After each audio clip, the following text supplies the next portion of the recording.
माणूस एकटाच पडतो कारण तो आपल्या माणसांना सोडण्याचा सल्ला परक्यांकडून घेतो. सुखापेक्षा दुःख आधी आपले खेळ दाखवते, पण शेवटी दुःखामागून सुख येतच. यालाच जीवन म्हणतात. नातेसंबंध किती खरे आहेत हे दुःखाच्या काळात कळतं. सुखाच्या हिरवळीवर बसायला सगळेच येतात. स्त्री आणि पुरुष एकमेकांना परिपूर्ण करण्याचे गुण घेऊनच जन्माला येतात. एकमेकांशिवाय आयुष्य अपूर्णच असतं. अतिशय वेगाने धावण्यात कुठे थांबायचं हे न समजल्यामुळेच माणूस थकतो. निराशा, राग, संशय, लोभ, गर्व आणि आसक्ती हे सगळे नकारात्मक विचारांचेच परिणाम आहेत. सावली पकडायला गेलो तर ती दूर पळते, पाठ फिरवली तर ती मागे येते. यशाचंही तसंच असतं. पूर्णविराम म्हणजे शेवट नाही, अपयश म्हणजे नव्या यशाची सुरुवात असते. डिग्री हा कागदाचा तुकडा असतो, पण माणुसकी हे पूर्ण पुस्तक असतं.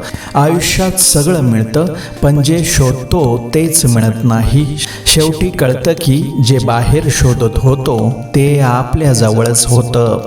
पायाला झालेली जखम जपून चालायला शिकवते आणि मनाला झालेली जखम आयुष्य जगायला शिकवते.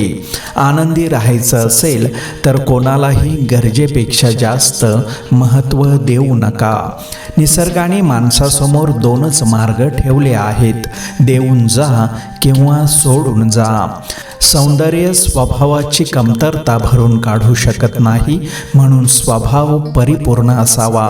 श्वास जितका जीवनासाठी आवश्यक आहे तितकाच विश्वास आयुष्य जगण्यासाठी गरजेचा आहे. प्रतिष्ठा आणि धनाशी जोडलेली माणसं समोर उभी राहतात, पण विचारांशी जोडलेली माणसं सदैव पाठीशी उभी राहतात.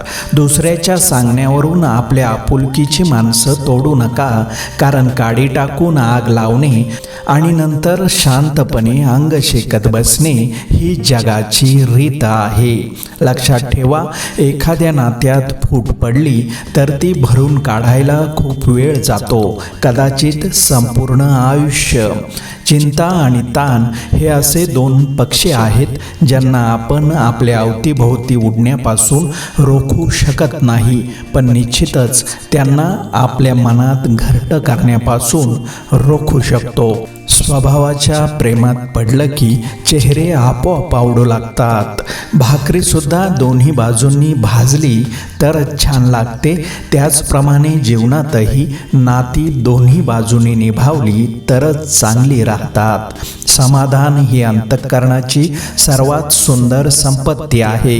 ज्याला ही संपत्ती मिळाली तो जगातील सर्वात सुखी मनुष्य. शब्दकोडी सोडवताना बुद्धीची कसोटी लागते, तर आयुष्याची कोडी सोडवताना सहनशक्तीची कसोटी लागते. मोठेपणा हा वयावर किंवा पैशांवर ठरत नसतो, तो आपल्या विचारांवर अवलंबून असतो. कारण पैसा हा जरी जीवनाचा महत्त्वपूर्ण भाग असला तरी विचार हा माणुसकीचा पाया आहे. जो व्यक्ती आपल्या आयुष्यात माणुसकी जपतो तो नक्कीच विचारांनी सगळ्यांपेक्षा मोठा ठरतो. कोणी कितीही चिडवण्याचा अथवा अपमानित करण्याचा प्रयत्न केला तरी मनावर संयम ठेवून शांत राहून त्यांची जागा त्यांना दाखवणे हेच खऱ्या शौर्याचे लक्षण आहे.